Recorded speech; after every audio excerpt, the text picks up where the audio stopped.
আরো একবার স্বাগত আপনাদের সকলকে। আমি সোনিয়া রয়েছি আপনাদের সঙ্গে।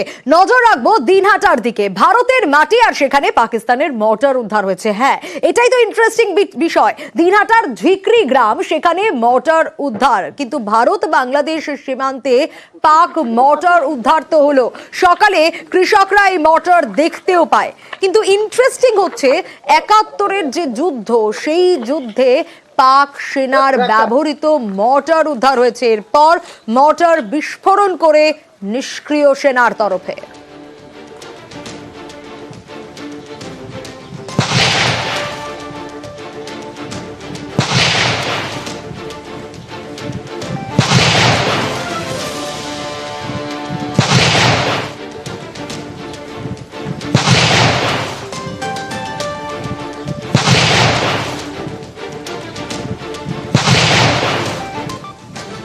ছবিটা দেখলেন, এবং সব থেকে ইন্টারেস্টিং বিষয় যেটা বলছিলাম যে ৭১-এ পাক সেনার ব্যবহৃত মর্টার উদ্ধার, এবং শুভঙ্কর রয়েছে, সরাসরি শুভঙ্করের কাছে যাব।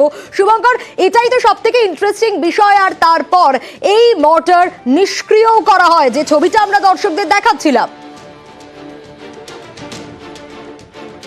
সোনিয়া, একেবারেই এই ভারত বাংলাদেশ সীমান্তর ঝিকরি গ্রাম, সেই ঝিকরি গ্রাম একদম সীমান্তের যে কাঁটাতার আছে, সেই কাঁটাতারের পাশেই রয়েছে বিএসএফ এর ক্যাম্প। সেই ক্যাম্প থেকে ১০ মিটার দূরত্বে একটি ছোট জমি রয়েছে। সেই জমিতেই চাষি, এলাকার চাষি হিতেন মোদক, তিনি যখন ওই জমি চাষের জন্য মাটি খুঁড়ছিলেন, সে সময় সেই মর্টারটি তিনি দেখতে পান। এবং ইন্টারেস্টিং বিষয় যে প্রথমে তিনি লোহার টুকরো ভেবে সেই মর্টারটি বাড়িতে নিয়ে গিয়েছিলেন, কিন্তু বাড়িতে নিয়ে যাওয়ার পরে সেটা পরিষ্কার করে দেখার পর সেখানে পাকিস্তান লেখাটা দেখার পরই তার সন্দেহ হয়, এবং পরবর্তীতে তিনি স্থানীয় বিএসএফ ক্যাম্পে সেটি যখন নিয়ে আসেন, তারপরে বিষয়টি পরিষ্কার হয় যে এটি একটি পাকিস্তানি মর্টার। এবং ১৯৭১ সালে যে ভারত পাকিস্তান যুদ্ধ হয়েছিল বাংলাদেশের স্বাধীনতা লাভের সময়, সে সময় এই মর্টারটি ব্যবহার করা হয়েছিল। এরপরই খবর দেওয়া হয় বিন্নাগুড়ি আর্মি ক্যাম্পে, এবং সেখান থেকে বোম স্কোয়াডের কর্মীরা এসে সেটা নিষ্ক্রিয় করে। এবং এই যে পাকিস্তানি মর্টার বাংলাদেশের মাটিতে, ভারতের মাটিতে উদ্ধার হয়েছে, এই ঘটনায় কিন্তু যথেষ্ট চাঞ্চল্য ছড়িয়েছে এলাকায়। তবে আশেপাশে আরও কোথাও এ ধরনের কিছু মর্টার আছে কিনা সবটাই খতিয়ে দেখছে বিএসএফ এবং স্থানীয় পুলিশ প্রশাসন। বেশ শুভঙ্কর।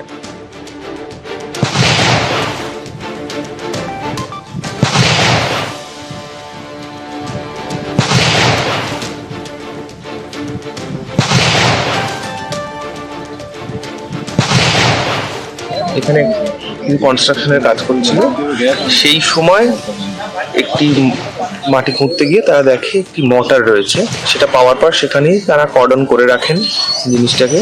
বিন্নাগুড়ি আর্মি যে রয়েছে আর্মি ক্যাম্প, যারা স্পেশালিস্ট আর্মিতে যারা আছেন, তারা আজকে আসেন এবং মর্টারটিকে ডিসপোজ অফ করেন।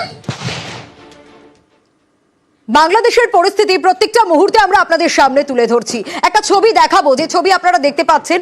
এই যে লেখা হচ্ছে জয় বাংলা, এবং এই লেখাটা লেখার জন্য করুণ পরিণতি বাংলাদেশে। হ্যাঁ, খুন হয়ে যেতে হয়েছে, প্রাণ চলে গেছে বাংলাদেশে। এটাই কারণ, জয় বাংলা লেখায় খুন ২ ছাত্র। কোথায় এই ঘটনা? চাঁপাইনবাবগঞ্জে ২ ছাত্র লীগ সদস্যকে কুপিয়ে খুন করা হয়েছে। নিহতরা আওয়ামী লীগের ছাত্র শাখার সদস্য বলে জানা গেছে। এবং দেওয়ালে কি তাদের অপরাধ ছিল? দেওয়ালে জয় বাংলা স্লোগান লেখা, এটাই তাদের অপরাধ। এজন্য চলে গেল দুটো প্রাণ। গত রাতে এই ঘটনা ঘটেছে। কুপিয়ে খুন করা হয়েছে ২ ছাত্রকে। আর ২ ছাত্র খুনের অভিযোগে তীর কাদের দিকে? জামাত আর বিএনপির বিরুদ্ধেই অভিযোগ।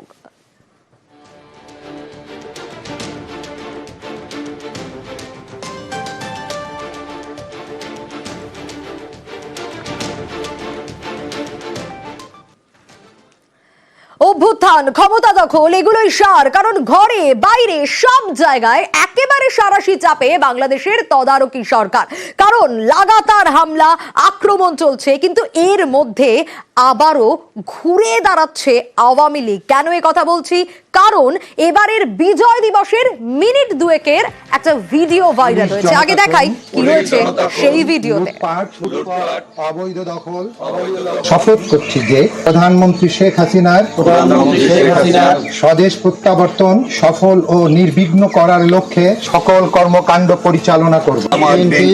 অগ্নি সন্ত্রাস, পুলিশ জনতা খুন, লুটপাট, অবৈধ দখল, নিষ্ঠুর হামলা, গায়েবী মামলার সমুচিত জবাব দেব। দেখলেন এই ভিডিওতে স্পষ্ট হাসিনাকে দেশে ফেরানোর শপথ নেওয়া হচ্ছে, বরগুনায় স্লোগান লিখে আকাশে বেলুন ওড়ানো হচ্ছে।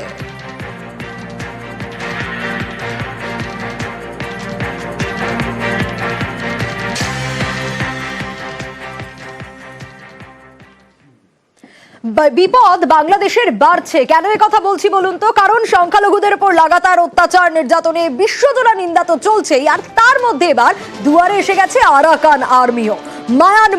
মায়ানমারের রাখিন প্রদেশ দখলের পর এবার নজর সেন্ট মার্টিনস দ্বীপে, সীমান্ত লাগোয়া টেকনাফে বাহিনী।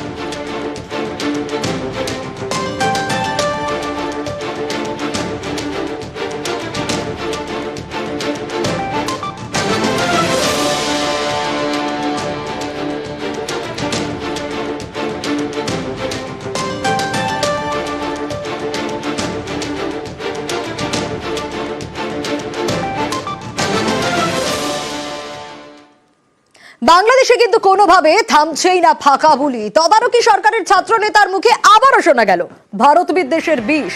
বিশ্বজোড়া চাপের মধ্যে আবারও সেই হম্বিতম্বি। এবার মোদিকে তোপ দেগে চড়া সুরে আক্রমণ। পদ্মাপাড়ের সাম্প্রদায়িক অশান্তির মধ্যেই নয়া উস্কানি শহীদ স্মৃতি ফাউন্ডেশনের সম্পাদক সার্জিস আলমের। আমরা ভারতকে একটি জিনিস বলে দিতে চাই, ওই মোদিকে একটি জিনিস বলে দিতে চাই, বাংলাদেশের মানুষ ভারত বিরোধী নয়, বাংলাদেশের মানুষ ভারতের জনগণ বিরোধী নয়, কিন্তু বাংলাদেশের মানুষ ওই উগ্র সাম্প্রদায়িক মোদি বিরোধী। সার্বভৌমত্বের স্বার্থ আসবে, সারা দেশের জনগণের স্বার্থ আসবে, তখন যেন আমরা রাজনৈতিক বিভাজন এক পাশে রেখে ঐক্যবদ্ধ থাকি।